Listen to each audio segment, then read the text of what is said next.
Okay, तो अभी ध्यान से देखिएगा क्वेश्चन नंबर 2। क्वेश्चन नंबर 2 बोल रहा है differentiate between circuit switching end packet switching. तो इसको बड़ा ध्यान से देखना आपको। देखो स्विचिंग हो रही है। स्विचिंग का मतलब है कि एक जगह से दूसरी जगह पे जा रहा है। स्विच का मतलब हमें फील आ गई एक जगह से दूसरी जगह, कुछ ना कुछ हो रहा है, स्विच हो रहा है, स्विच ऑन ऑफ कुछ ना कुछ हो रहा है। तो स्विचिंग का मतलब है, देखो ध्यान से सुनो, एक होता है ट्रेन, एक क्या होता है ट्रेन, और दूसरा क्या होता है रोड। तो ट्रेन और रोड में क्या फर्क है? ट्रेन जब चलेगी तो ऐसे इस फिक्स ट्रैक से चलेगी, फिक्स होगा पहले से, है ना, रास्ता फिक्स होता है किसी भी ट्रेन का। पर रोड पे हमें जाना है, मान लीजिए हमें सोनीपत से चल के दिल्ली जाना है, फिक्स ट्रैक है। अगर वही सोनीपत से चल के दिल्ली जाना है तो रास्ते बहुत सारे हैं। कितने रास्ते हैं? एक से ज़्यादा।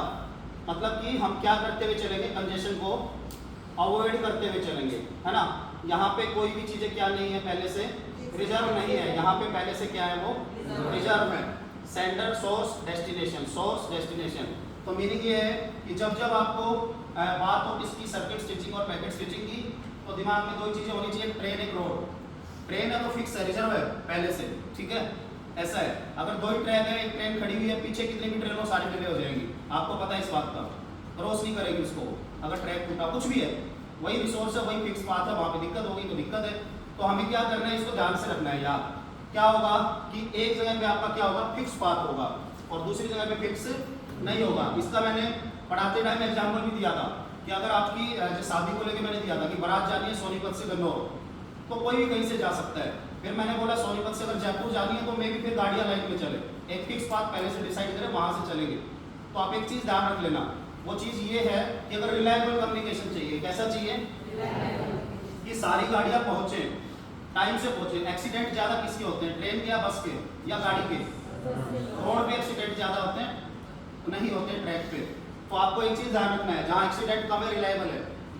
और दूसरा, इसमें क्या दिख रहा है आपको, फास्ट वो होगा या ये? वैसे तो फास्ट वो भी है, पर दिक्कत आ गई उस केस को भी ध्यान रखना है। तो कहीं ना कहीं हम यहाँ फास्ट इसलिए बोल रहे हैं क्योंकि यहाँ पे ऑप्शन और भी ज़्यादा है, खुले हुए ऑप्शन से। यहाँ जाम लगा हो वहाँ से चले जाओ, वहाँ लगा हो वहाँ से, वहाँ रुक गया तो रुक गया, ठीक है। तो अब हमें दो चीज़ें पढ़नी है, एक क्या पढ़ना है सर्किट स्विचिंग, एक क्या पढ़ना है, दोनों चीज़ें एक ही हैं। दोनों चीज़ें क्या हैं, एक ही है। और ये कहाँ पे होती है? नेटवर्क लेयर पे। सर्किट स्विचिंग और पैकेट स्विचिंग आपकी कहाँ पे होती है?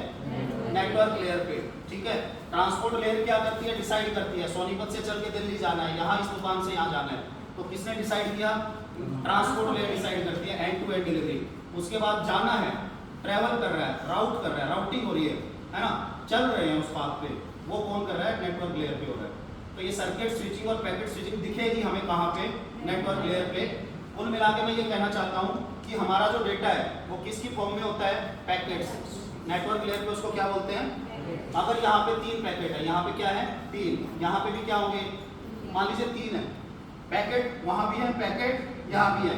यहाँ पे एक फिक्स पाथ से जा रहे हैं, यहाँ पे अलग अलग पाथ से जा रहे हैं। मे एक पैकेट यहाँ से, एक यहाँ से और एक यहाँ से, और यहाँ पे तीनों पैकेट एक ही पाथ से जा रहे हैं। तो मीनिंग क्या है कि जा तो पैकेट ही रहे हैं, चाहे वो हो या ये, क्या ट्रैवल कर रहे हैं?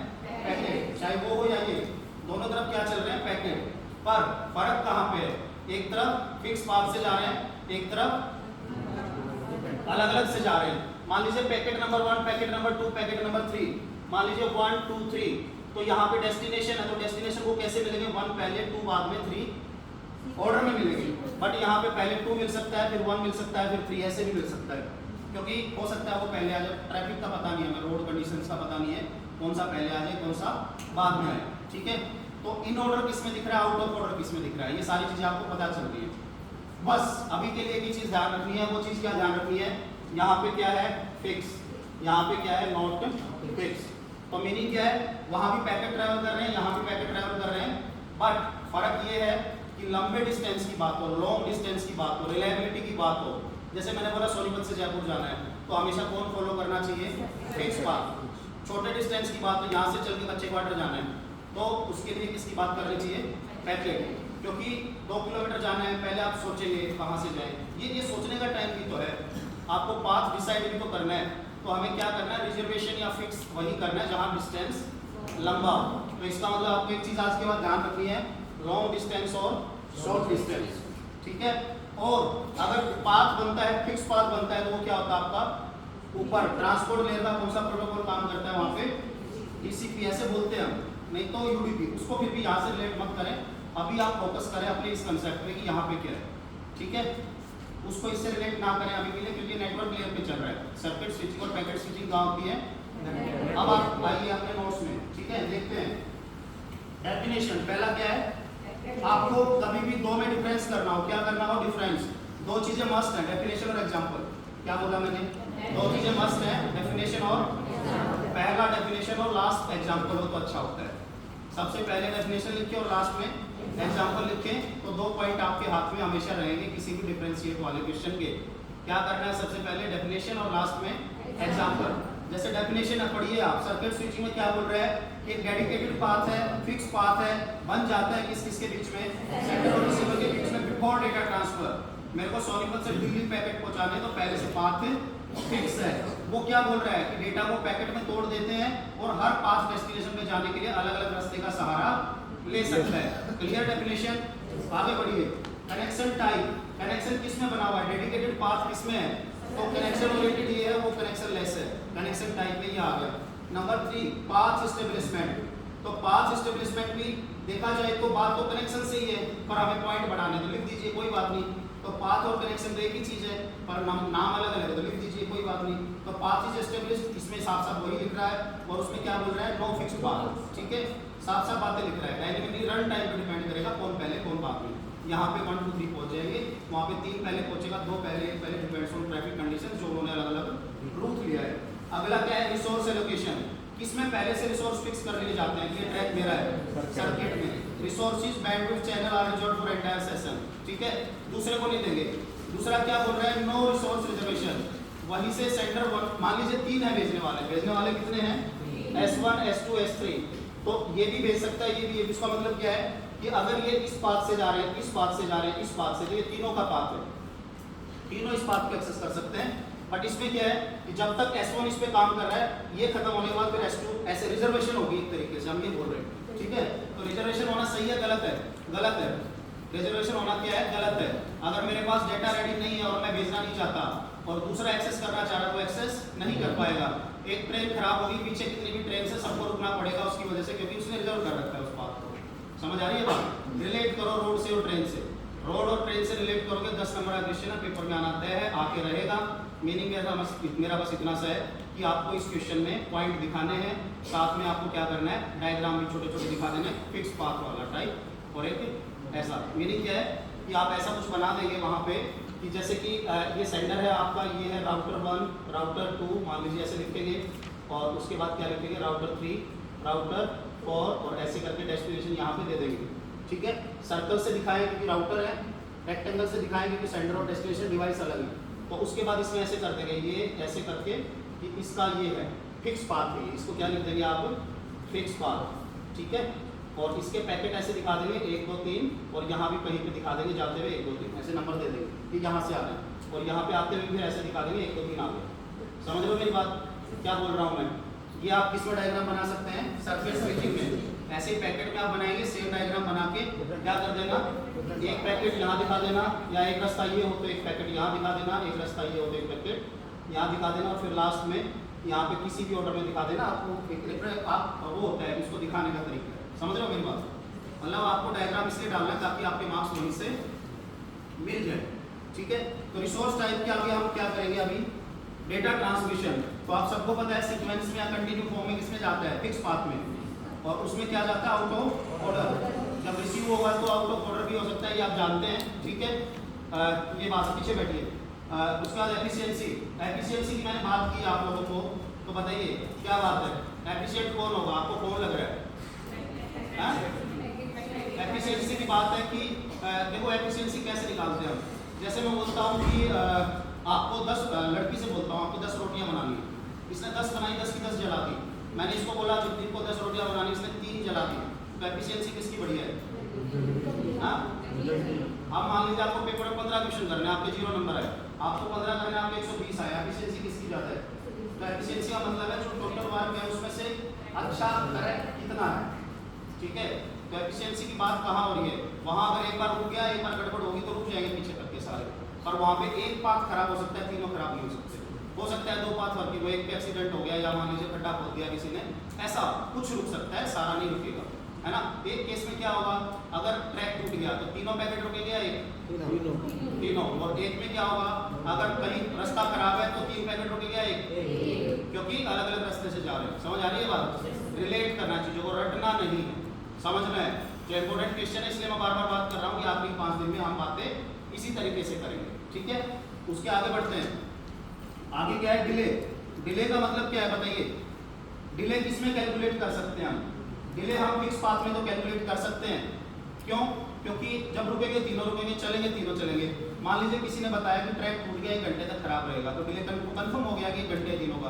बट इस केस में कंफर्म नहीं है, एक को जाम ज्यादा मिल गया, एक को कम मिल गया, एक को और ज्यादा मिल गया, तो डायनेमिक डिले है। मतलब कि हम कैलकुलेट नहीं कर सकते कौन सा पैकेट कब पहुंचेगा, पर वहां पे पैकेट्स की गारंटी है कि इसी टाइम पे आएंगे। डिले होगा तो फिक्स डिले होगा। समझ आ रही है बात? अगला एग्जाम्पल आप दे सकते हैं, जैसे टेलीफोन नेटवर्क, जैसे हमारी लाइनें कभी होती थी पहले वायर्स के थ्रू जो आता था, serial voice audio video. Movie देखने जाते हैं, आप क्या चाहते हैं? कंटिन्यूअस चले, पिछला सीन पहले दिखा दें, बीच वाला सीन कहीं दिखा दें, पहला सीन कहीं दिखा दें, तो फिल्म किसी को अच्छी नहीं लगेगी। तो फिल्म देखनी है तो सीक्वेंस में चलनी चाहिए। तो जो आपकी सीक्वेंस से ओरिएंटेड एप्लीकेशंस है, ऐसी फोन कॉल है, फोन कॉल वाला जब बात बोलता है तो उसकी हमें उल्टी सीधी सुने तो मीनिंग नहीं निकलेगा, ठीक है। तो इसने साफ साफ लिखा है ये है। वो इधर क्या कर रहा है, वेब ब्राउजिंग, ये वो। कई बार आप ब्राउजिंग करते हैं तो आप देखते हैं कि पेज धीरे धीरे लोड होता है, कई बार नीचे का हिस्सा दिख गया, बीच का दिख गया, ऊपर का दिख गया। लोडिंग जब आप करते हैं थोड़ा तो धीरे धीरे दिखता है ना, सारी चीजें एक्टिव धीरे धीरे होती है। तो इसलिए इसने लिखा हुआ है वेब ब्राउजिंग, इंटरनेट, ईमेल, कुछ भी है। कई बार ईमेल फटाक से चली जाती है, कई बार वो भी अटक जाती है, तो आगे पीछे भी आ सकती है। जरूरी नहीं है कि ईमेल 4 मेल भेजी किसी ने एक साथ मिले। कई बार ओटीपी का भी ऐसे ही होता है कि पहला ओटीपी भेजा, दूसरा ओटीपी भेजा, दूसरा पहले आ गया, पहला अटक गया, थोड़ी देर में पहला भी आ गया। तो इस तरह की आप देख लें कि मीनिंग तो निकल रहा है, आंसर तो निकल रहा है, पर ऑर्डर आउट ऑफ ऑर्डर है ना, ऐसी बात है। एग्जाम्पल में आप लिख देंगे कंजेशन हैंडलिंग। कंजेशन बताइए, अगर मैं यहाँ से चला और मुझे दिख गया जाम है, मैं क्या करूँगा? बैक करूँगा। आप देखो ना भाग भाग के यूटर्न लेते हैं लोग, कब लेते हैं? जब जाम दिखे। कहाँ लेते हैं? रोड पे। ट्रेन वाला कुछ नहीं कर सकता, तो वो क्या करते हैं? भाग भाग के। कंजेशन को मैनेज कौन कर सकते हैं? रोड पे चलने वाले या ट्रैक पे चलने वाले? वही लिखा हुआ है इसमें। कंजेशन हैंडलिंग ये काम करता है, वो अच्छी करता है। रीराउटिंग पैकेट्स मतलब कि दूसरे पाथ से भागो भाई, है ना। सेटअप टाइम, सेटअप मतलब बैठेगा, सोचेगा कहाँ से जाना है ना। मैंने बताया यहाँ की यहाँ बारात जानी है, यहाँ से जयपुर जानी है, तो सोचने का time setup time. Setup time मतलब भेजने से पहले का टाइम। कौन सोचेगा? जो फिक्स पाथ करेगा, जो पाथ डिसाइड करेगा। पाथ डिसाइड किसमें होता है? सर्किट में। किसमें नहीं होता है? इसमें। तो सीधी सीधी बात है, क्या बात है कि आपका सेटअप टाइम किसमें लगेगा, किसमें नहीं लगेगा? पैकेट में। वही इसमें लिखा भी होगा, ठीक है। उसमें नहीं चाहिए, इसमें बिफोर कम्युनिकेशन स्टार्ट करने से चाहिए, बिफोर डेटा ट्रांसमिशन से चाहिए। आखिरी बेस्ट सुटेड फॉर मतलब फिर वही है, ऑडियो, वॉइस, मूवी, इस तरह की बातें। और वो क्या बोल रहा है? जहाँ पे डिले टॉलरेबल होता है। समझ आ रही बात? जहाँ पे डिले टॉलरेबल होता है, ऐसा। तो क्लियर है मेरे ख्याल से। बट अब एक सवाल पैदा होता है, मीनिंग क्लियर है? अब आपको रटना नहीं है, आपने एक ही पॉइंट से सारे पॉइंट निकाले हैं, मुझे नहीं लगता इसको दोबारा पढ़ना है। पर कुछ इंपॉर्टेंट क्वेश्चंस हैं, तो मैं नहीं चाहता थिंकिंग टाइम लगे। पेपर में क्या हो? 12 मिनट 12 क्वेश्चन, ठीक है। 12 मिनट और आपका 12 क्वेश्चन खत्म हो गए। थोड़ा बहुत किसी में ज्यादा मिल जाए तो आप ये 3 क्वेश्चन जो बच्चे पक्के आते हैं उनको 7-7, 8-8 मिनट लेके भी निपटा सकते हैं। अगर किसी क्वेश्चन में वर्स्ट परफॉर्मेंस चली गई, बीच में 1, 2, 3 को हम हैंडल कर लेंगे, ठीक है। तो आपने पढ़ा ये पूरा। अब सवाल ये पैदा होता है कि हम कैसे याद रखेंगे कि पॉइंट्स क्या है। तो इसलिए हम एक काम करेंगे, कुछ क्वेश्चंस में क्या करेंगे, कुछ क्वेश्चंस में हम क्या करेंगे, याद करेंगे। याद कैसे करेंगे? जैसे इसमें हम कर लेंगे BCDE और PRS। क्या लिखा है मैंने? पढ़िए, BCDE PRS। क्या बोला मैंने? BCDE। उसके बाद लिखेंगे 1 2 3 2। हमने लिख दिया इसे। क्या लिखा मैंने? BCDE PRS। B क्या आगे 1 है, 1 2 3 2। तो अब मुझे याद आ गया कि यहाँ B से 1 पॉइंट है, C से यहाँ पे 2 पॉइंट है, D से 3 पॉइंट है और E से 2 पॉइंट है, PRS। तो ऐसे आपको अल्फाबेट याद है तो नाम इजीली याद आ जाएगा। जैसे B तो बेस्ट सुटेड फॉर पढ़ा है हमने, यहाँ पे बेस्ट सुटेड फॉर आ गया तो बात ही करना। अब हमें उसमें क्या लिखना है? ये वॉइस ऑडियो वीडियो के लिए, ये फिर आपका डिले टॉलरेबल के लिए। C से बताइए क्या क्या पढ़ा? कनेक्शन टाइप और कंजेशन। कनेक्शन टाइप और कंजेशन। D से क्या क्या पढ़ा? डेफिनेशन, डेटा ट्रांसमिशन और डिले। E से क्या क्या पढ़ा आपने? एफिशिएंसी और एग्जांपल। एग्जांपल E P तो एक रहेगा ही रहेगा, डी और ई को हमेशा एक रखना आपको। एफिशिएंसी भी अक्सर हर एक में आता है, ठीक है। और P path setup, R reservation, S setup time, easy है, ठीक है। क्योंकि अगर ऐसे नहीं करेंगे तो 11 पॉइंट याद नहीं रहेंगे आपको। पर हम क्या करने वाले हैं, हमें 11 क्वेश्चन मतलब आखिरी के 5 दिन में हमें इसी अप्रोच पे काम करना है कि क्या पढ़ना है क्या लिखना है। समझ आ गई? अब मुझे नहीं लगता कि इसको आप सोचेंगे, अब आप सीधा BCD और PR से याद रखेंगे, वहाँ पे लिखेंगे, मेरे ख्याल से बस नाम याद आ गया तो उसके अंदर क्या होगा आपको बताएंगे।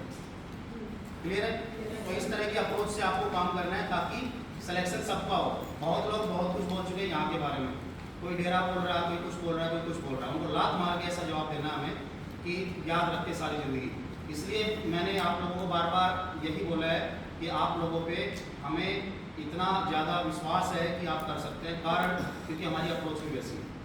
तो आप लोग एक दूसरे को कोऑपरेट करें, अच्छे से काम करें, टाइम मिनिमाइज करें, चीज़ों को ध्यान रखें, पेपर लिखें, पेपर से गलतियों को सीखें और चीज़ों पे काम करें। जहाँ आपकी वीकनेस है वहाँ पे अगर आप 4 घंटे 5 घंटे डिस्कशन में पढ़ते हैं, क्लास से पढ़ते हैं, तो 6-7 घंटे आपके पास खुद के लिए भी होने चाहिए जब आपको वो एरिया रिवाइज करना जो आपका अच्छा नहीं है। जैसे टेस्ट 1 to 19 मस्ट है आपके लिए, टेस्ट 1 to 12 मस्ट है आपके लिए, और अभी बीच बीच में जो क्लासेज होंगी, इंपॉर्टेंट क्लासेज होंगी, वो मस्ट है आपके लिए। और उसके अलावा आखिर के 5 दिन जो है वो मस्ट है आपके लिए। उसके अलावा जो आपका मन करे, जहाँ आपका मन करे, जितना आपका मन करे आप कर सकते हैं, ठीक है। ओनली शेड्यूल अगर आपका टाइम अलाउ करता है तो, ठीक है। क्या क्या क्वेश्चन पढ़े बताइए एक बार फटाफट। पहला हमने क्या पढ़ा, डेटा कम्युनिकेशन, यहाँ से यहाँ जाना है, CIA पे काम करना है, एक्यूरेसी टाइम पे काम करना है, डिलीवरी पे काम करना है। 5 कंपोनेंट होते हैं, सेंडर होता है, रिसीवर होता है, मीडियम होता है, इनको डिटेल में पढ़ना है, लिख देंगे इसके बारे में। इफेक्टिव कम्युनिकेशन कब होगा, की कैरेक्टरिस्टिक क्या होंगे, इस तरह की बातें। अगला क्या है, सर्किट स्विचिंग है, पैकेट स्विचिंग है। सर्किट में आपको फिक्स की बात करनी है, यहाँ नो फिक्स की बात करनी है, यहाँ रिजर्वेशन की बात करनी है, नहीं करनी है। फार्मूला क्या है, BCDE PRS 1 2 3 2, BCDE PRS। Important question है तो याद रखना पड़ेगा, जो इंपॉर्टेंट क्वेश्चन है, जो इंपॉर्टेंट क्वेश्चन है वो हमें ऐसे याद करके जाने पड़ेंगे ताकि हमारा टाइम मिनिमाइज हो, ठीक है। BCDE PRS, B क्या है 1 2 3 2।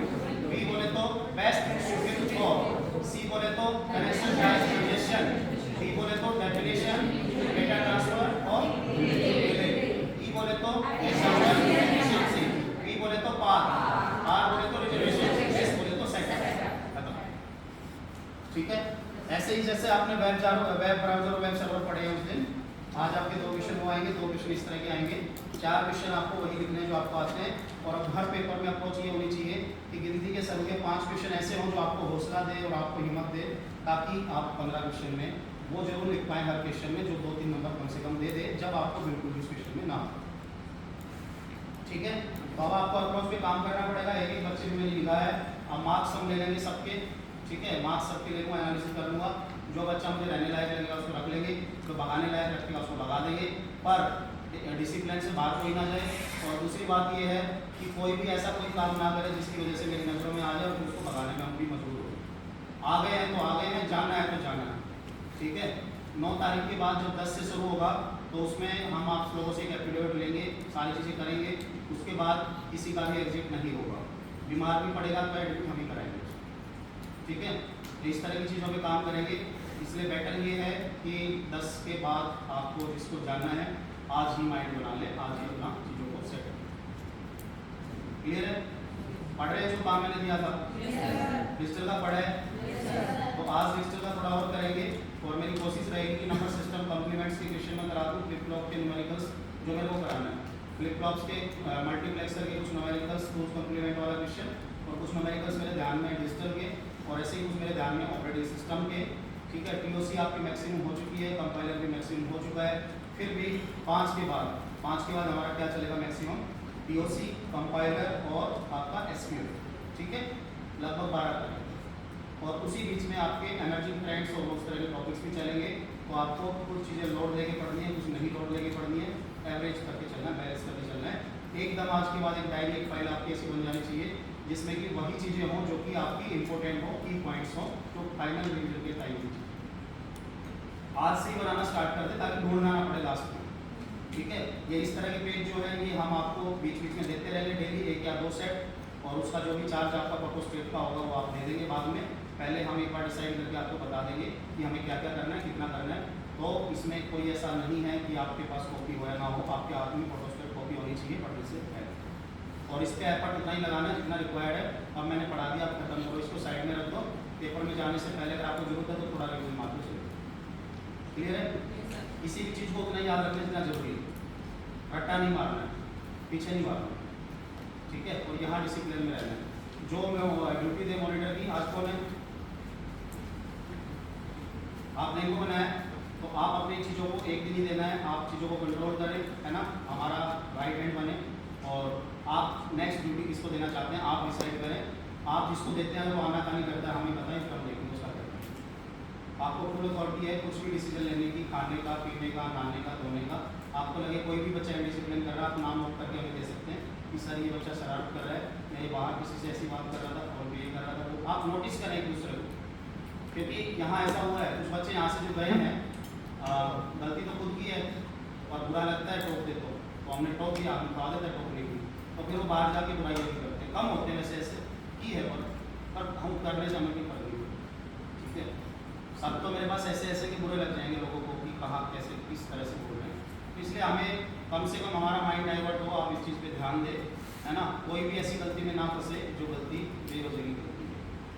लड़कों का मैंने बोला हुआ है आपकी स्ट्रेंथ अभी जितनी भी अभी बढ़ेगी, तो कुछ लड़के यहाँ सोएंगे, कुछ वहाँ, कुछ वहाँ, तो जिसका हम जब जो नाम लेंगे उसको वहाँ जाना पड़ेगा बिना किसी रोक टोक, ठीक है। अगर कोई मेरे आगे तो बोल दिया मैंने, मैं बोल के चला गया, बाद में मुझे पता चला नीचे वो तो ये बोल रहा है मैं तो यही सोऊंगा या कुछ ऐसी वैसी बात, तो फिर वो गड़बड़ में आ जाएगा उसका, ठीक है, फिर बैग उठेगा उसका। तो रूल है, आपको हर चीज़ को एकदम सिस्टम से फॉलो करना है। कोई भी बात आपको अच्छी नहीं लग रही, कोई भी दिक्कत है, टेंशन है, तो लिखवाओ, हम सोचेंगे। और हमने जो डिसीजन लिया है और हमने जो चीज़ें इम्प्लीमेंट की है, क्योंकि जो लड़के भागे वो ये भी बोल रहे हैं कि वहाँ को अपनी थोपते हैं, अपनी चलाते हैं, हमें कुछ करने नहीं देते, तो वो उनका एजेंडा मैं समझता हूँ, ठीक है। जब डर लगता है ना लोगों को, जब खौफ पैदा होता है, जब ये लगता है वैकेंसी तो गई हाथ से, तो इस तरह की बातें लोग अक्सर करते हैं। करने दीजिए, कोई बात नहीं, कोई टेंशन नहीं है, पर आप लोगों में से सबको ईमानदार रहना है, ठीक है। जब तक मेरे ऊपर बात है, मेरे को कोई इतना बुरा भला बोले मुझे आदत है, और मेरी टीम को या किसी बच्चे को या किसी भी लेवल की चीज़ों को अगर कोई बुरा बोलता है जो मेरे से रिलेटेड है, नज़र से हमारा कोई यहाँ काम करने वाला वर्कर ही क्यों ना, ठीक है, किसी के ऊपर कोई बात आएगी तो फिर बर्दाश्त से बाहर होगी। मेरे को आप जो बोल रहे हैं मुझे आदत है, आप बोल रहे बाहर वाले बोल रहे हैं, मैं इन चीज़ों को नहीं देखता हूँ। बट दूसरे को किसी को कुछ ऐसा ना बोले जिससे वो आग हो जाए या दुखी हो जाए, टेंशन ना, ठीक है। बीच बीच में मेरे को ऐसी बातें आई हैं, तो मैं बार बार ये बात इसलिए बोल रहा हूँ कि कुछ नए बच्चे हैं वो समझ लें, ठीक है।